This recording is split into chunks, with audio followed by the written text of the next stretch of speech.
Assalamualaikum warahmatullahi wabarakatuh. Selamat malam. Kami dari PPL TRPL 307 akan mempresentasikan laporan database manajemen resiko mata kuliah kamar dan basis data kami. Kami baru membuat dari bab 1 sampai bab 2. Di sini ada nama anggota kelompok kami, yaitu Wasid Sulaiman Siregar, saya sendiri dengan NIM 434210034 sebagai ketua dari kelompok PPL TRPL 307. Feni Stani Prasetya dengan NIM 43424010038, Rizky Julfiandi dengan NIM 43424010043, Zerul Khoir dengan NIM 43424010045, Vito Desta Fabiansyah dengan NIM 43424010050, Erik Marcel Huta Barat dengan NIM 43424010060. Langsung saja mulai eh, ke bab satu, yaitu pendahuluan, di mana di sini menjelaskan deskripsi umum perangkat lunak yang sedang kami kerjakan di semester 3 ini.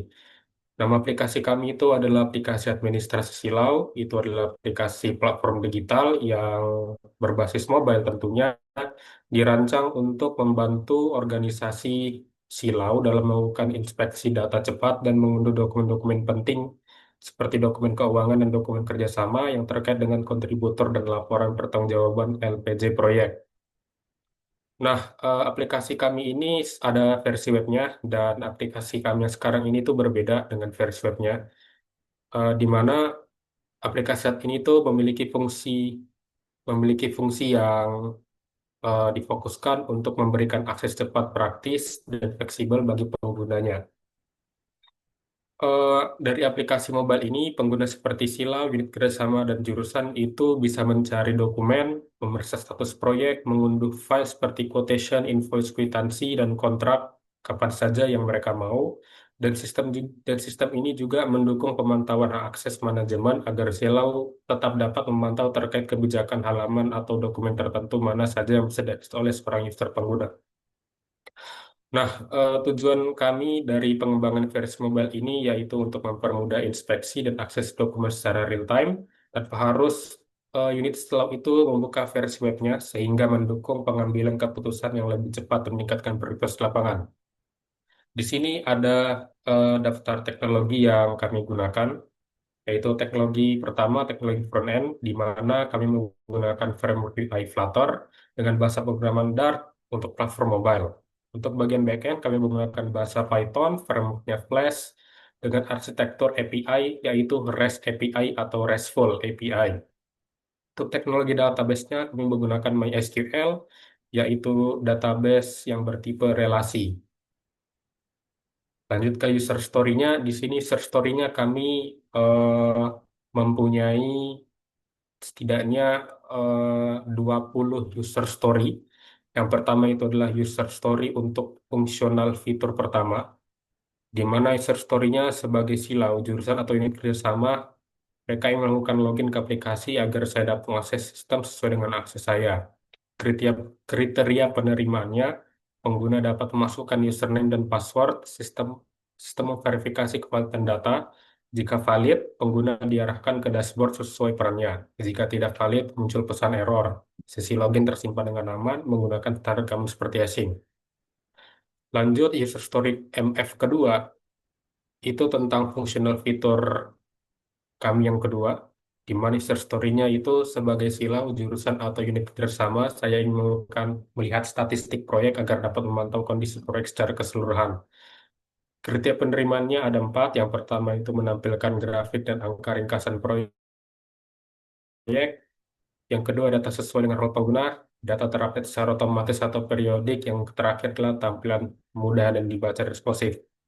Selanjutnya itu user story ketiga untuk fungsional ketiga. User story-nya itu sebagai silau, jurusan, atau unit kerjasama. Mereka yang mengakses data proyek agar dapat melihat detail proyek. Kriteria penerimaannya akan daftar proyek. Selanjutnya pengguna dapat melihat detail proyek. Selanjutnya tersedia filter status dan jurusan. Yang terakhir adalah akses pembatas informasi yang muncul. Selanjutnya akan dipresentasikan oleh Penny.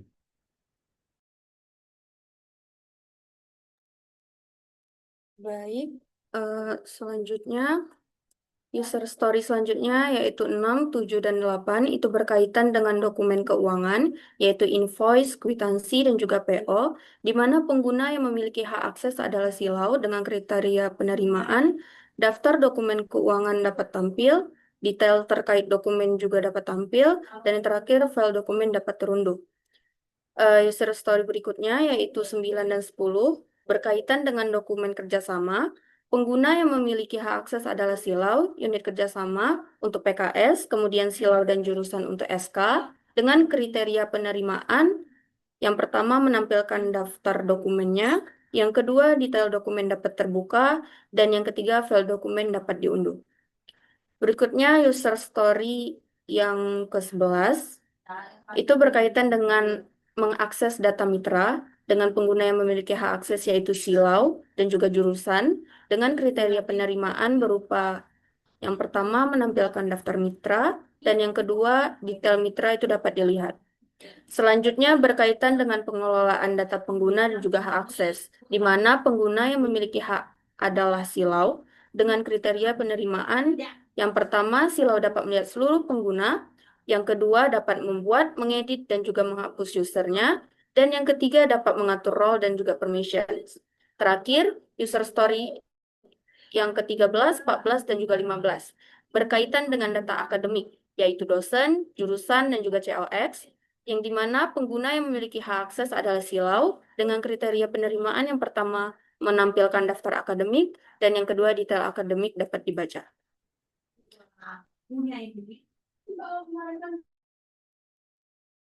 Berikutnya untuk user story ke-16 yang sebagai Silau, saya ingin mengakses laboratorium agar dapat memetakan fasilitas yang digunakan dalam proyek kerjasama. Untuk kriteria penerimaannya, yang pertama menampilkan daftar lab, yang kedua detail lab dapat dibuka, lalu yang ketiga menampilkan fasilitas dan PIC lab. Untuk user story yang ke-17, selanjutnya.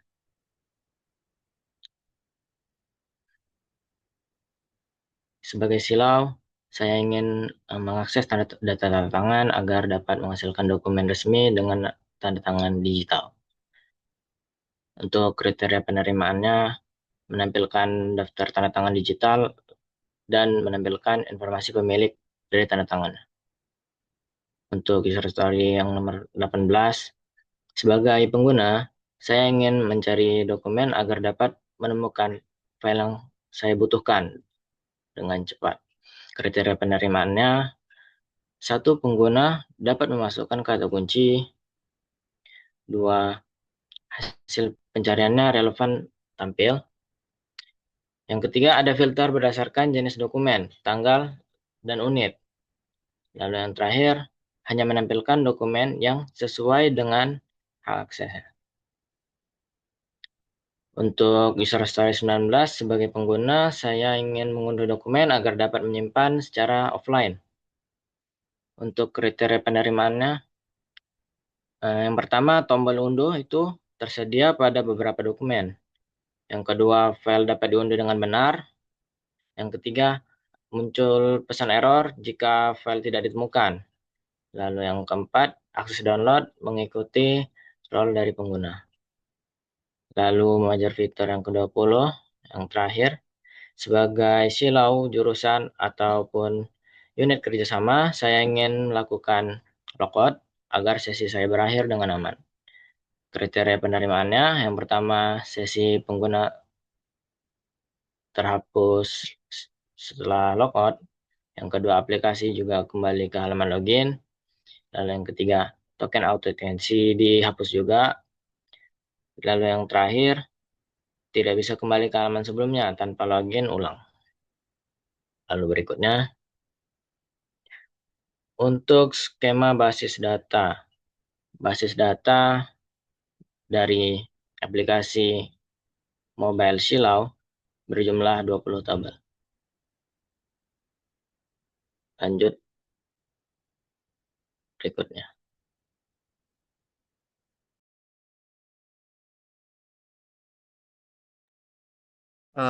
Baik, selanjutnya pada bab 2, eh, kita bahas dulu di bagian struktur database. Untuk struktur database pada tabel users, tidak ada perubahan dengan eh, struktur di semester sebelumnya.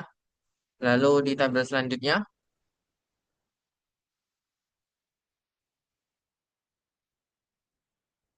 eh, untuk tabel roles juga tidak ada perubahan, masih sama dengan semester sebelumnya. Selanjutnya,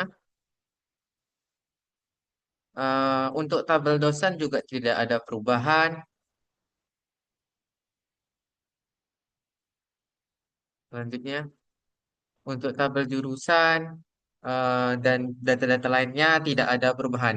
Perubahan terdapat di tabel PO, mungkin bisa dibuka di bagian tabel PO.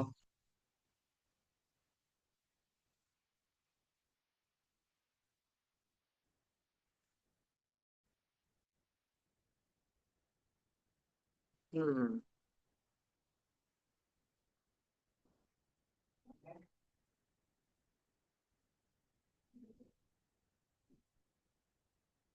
Nah, di tabel PO sebelumnya isi PO atau file PO itu merupakan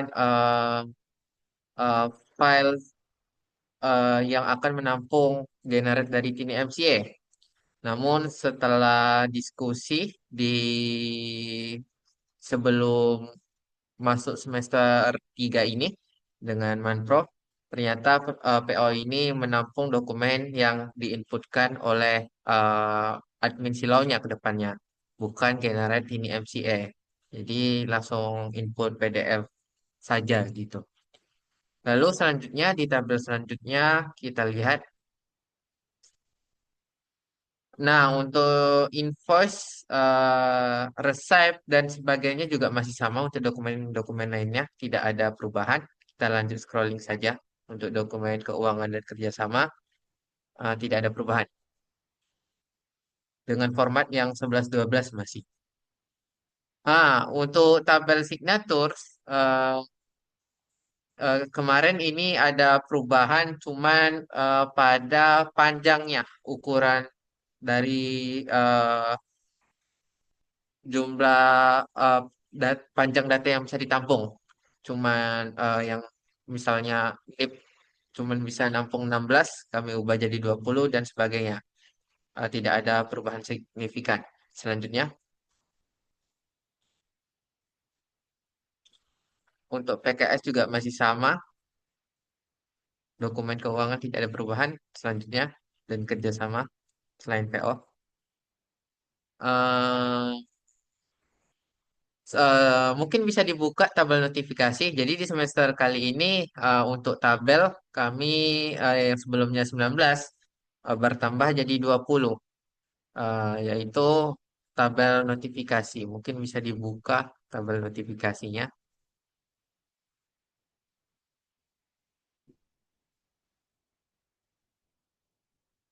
Nah, ini dia tabel notifikasi. Nah, jadi tabel notifikasi ini ke depannya akan digunakan untuk sebagai sistem di mobile terkhusus,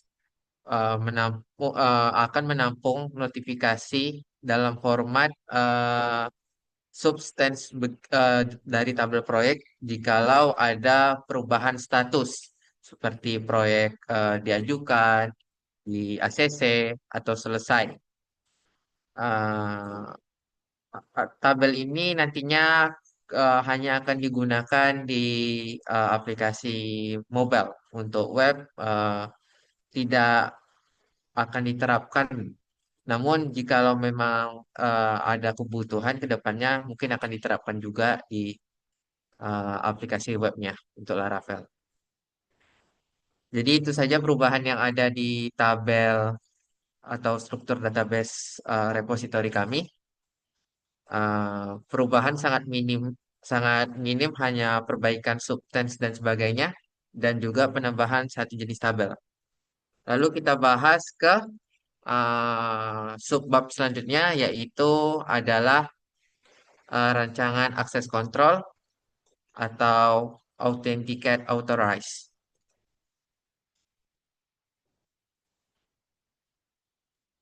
Nah, jadi pada rancangan akses kontrol kami tentunya merancang authenticate dan authorize eh, database kami dengan cukup terencana. Jadi di database kami ke depannya akan memiliki 3 user yang dibuat. Yang pertama DB by administrator.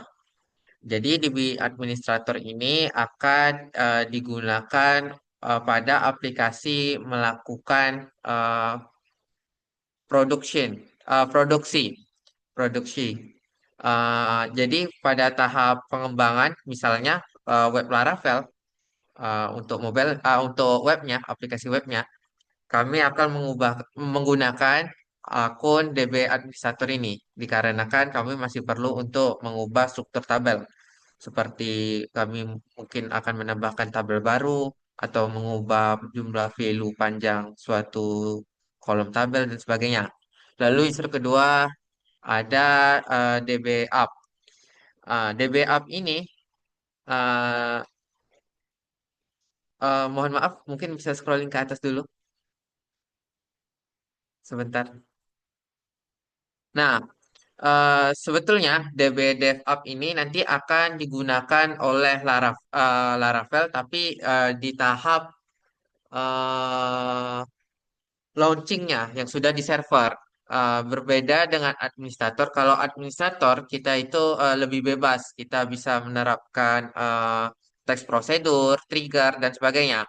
Sementara DB DevUp ini kita tidak perlu membuat atau mengubah trigger lagi, jadi supaya lebih aman tidak ada trigger atau teks prosedur yang seharusnya tidak ada terubah, terhapus atau eh, tergenerate. Jadi kita membuat user baru namanya DB by DevUp. Jadi DB by DevUp ini akan digunakan oleh sistem web kami lebih aman karena tidak ada DCL-nya, Data Control Language. Lalu yang ketiga adalah DB by System. DB by System akan digunakan oleh API Flash kami untuk Flutter mobile-nya. Bedanya dengan DB by DevUp adalah aplikasi ini only DML. Jadi tidak bisa data apa kita tidak bisa memanipulasi struktur tabel ataupun struktur database. Jadi kita hanya bisa melakukan CRUD saja, yaitu DML, Data Manipulation Language. Lalu untuk root, mungkin bisa scrolling ke bawah.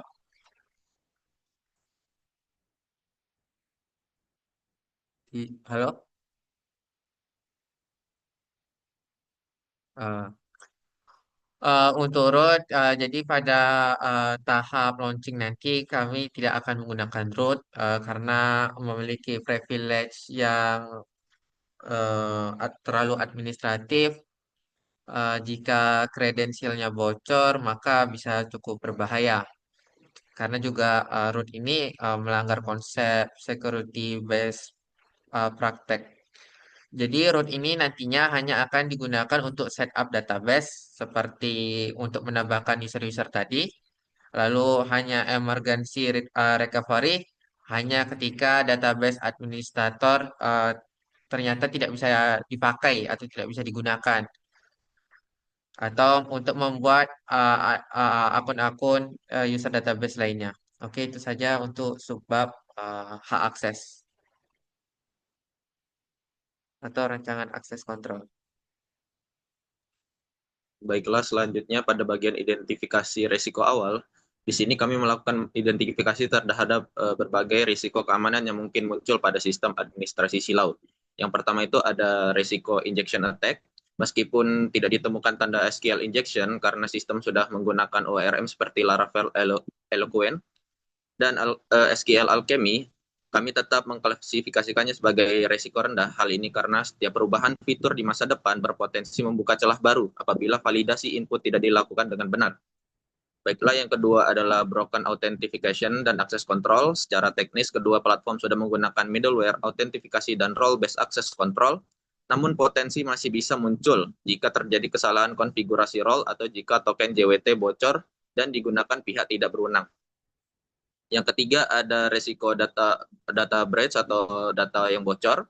Saat ini tidak ada indikasi terjadinya kebocoran, tapi potensi tetap ada, terutama dari sisi penyimpanan kredensial, token environment atau backup database yang tidak terproteksi. Selanjutnya itu ada resiko malware atau ransomware. Tidak ditemukan aktivitas mencurigakan, namun basis data tetap berpotensi berisiko jika server tidak dikonfigurasi dengan aman. Selanjutnya itu adalah resiko insider trader. Walaupun belum ada aktivitas berbahaya, pengguna internal seperti admin tetap memiliki kemungkinan menyalahgunakan hak akses, seperti mengunduh database atau memodifikasi tanpa izin. Lalu yang selanjutnya adalah resiko weak cryptograph dan insecure data handling. Coba scroll ke bawah dikit. Sistem sudah menggunakan Bcrypt dan AS256, tetapi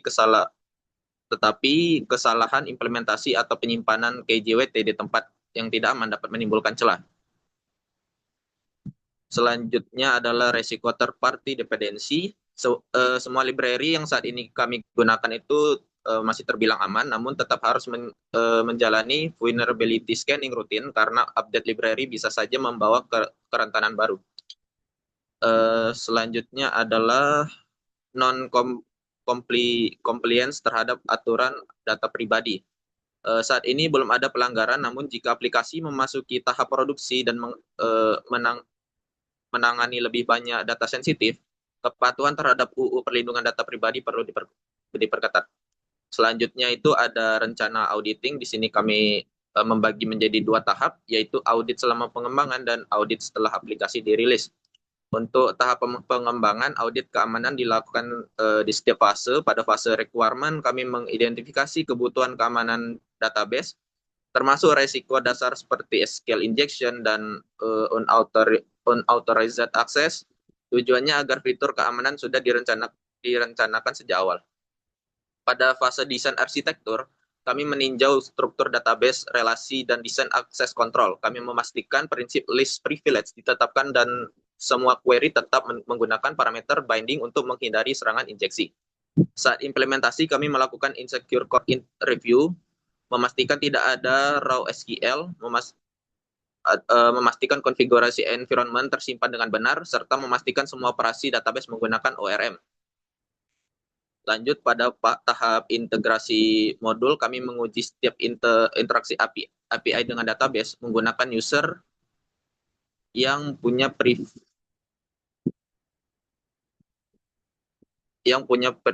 sesuai perannya. Kami juga menguji apakah endpoint tertentu berpotensi membuka celah injection, terutama pada fitur pencarian dan filter. Selanjutnya di tahap pengujian akhir, kami menjalankan security testing seperti uji SQL injection, unauthorized access, dan memastikan enkripsi password berfungsi. Tujuan akhirnya adalah memastikan aplikasi aman sebelum dirilis ke publik. Selanjutnya, untuk audit setelah rilis, proses dilakukan secara berulang atau berkala, di mana audit pertama dilakukan secara bulanan, yaitu memeriksa SQL audit log untuk memonitoring login, query yang dijalankan, dan upaya akses. Ini penting mendeteksi brute force, query mencurigakan, dan penyalahgunaan hak akses.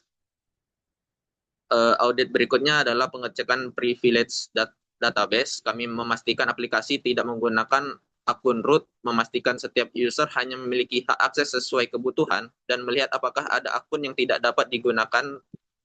lagi digunakan tetapi belum dihapus. Selanjutnya, scroll ke bawah dikit. Yang ketiga itu melakukan review terhadap konfigurasi keamanan, di mana di sini kami mulai dari kebijakan password, pengaturan host yang diizinkan mengakses database, hingga memastikan backup konfigurasi recovery tetap aman. Selanjutnya, bawah. Baik, Secara keseluruhan, rencana auditing ini dirancang agar keamanan aplikasi tidak hanya kuat dari awal pengembangan, tetapi juga sistem dapat dipantau setelah aplikasi berjalan. Selanjutnya akan dijelaskan oleh Eric. Oke, baik. Selanjutnya adalah rencana API security. Jadi untuk API backend Flash-nya, kami akan mengimplementasikan berbagai mekanisme keamanan. Di antara lain itu ada authentication dan authorization. Kami akan menggunakan JSON Web Token untuk authentication dengan expiration time 24 jam. Lalu ada role based access control dengan permission create, read, update, delete per menu. Lalu yang kedua ada input validation dan SQL injection prevention. Kami akan menggunakan SQL Chimay ORM dengan parameterized queries di semua database operations. Lalu ada validasi input di semua post atau put endpoints. Lalu ketiga ada password security. Kami menggunakan bcrypt hashing dengan cost factor tinggi. Lalu untuk password tidak pernah disimpan dalam plain text. Lalu yang keempat ada course configuration. Kami akan menggunakan allow authorization header untuk JWT tokens. Lalu ada support credential untuk cookies dan juga out headers. Lalu kelima ada error handling. Kami akan menggunakan generic error message untuk prevent information disclosure. Lalu tidak expose database struktur atau internal system details. Yang keenam ada data encryption.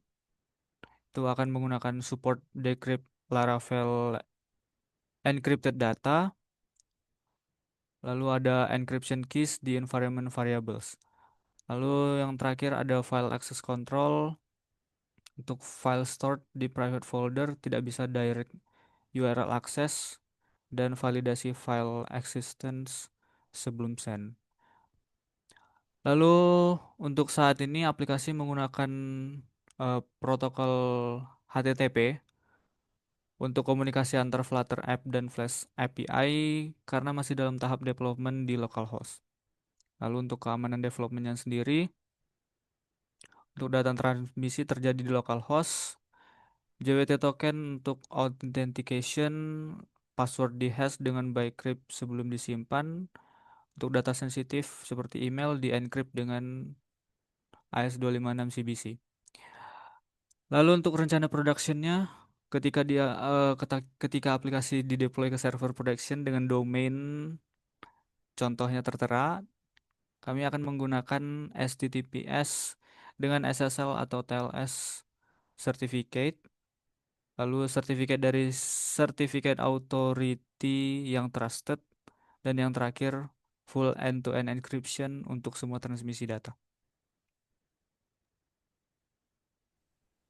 Baik, itu saja presentasi laporan kamar basis data kami untuk bab 1 dan bab 2. Cukup sekian, terima kasih. Wassalamualaikum warahmatullahi wabarakatuh.